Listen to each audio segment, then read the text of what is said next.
There's another preference that I'd like you to set so that when we start working with materials and maps, the material paths or map paths will be relative. In other words, I've got a project folder and my files need to live within the current project folder in a special place called Scene Assets Images. So what I want to do to make sure that 3ds Max is going to correctly store the path as a relative path and not an absolute path, which includes a drive letter, in order to make sure that this works correctly, I need to go into the Customize menu and go to Preferences.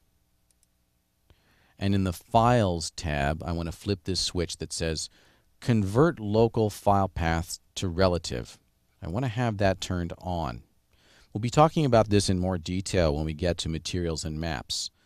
I want to make sure that you have this on so that when you start building materials, you don't have an unpleasant surprise later when you try to open up a scene and then you get broken file paths or missing textures on your objects.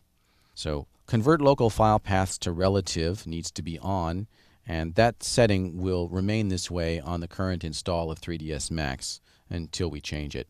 So I've set that up so that now when I create a map, 3ds Max will record the path relative to the current project folder.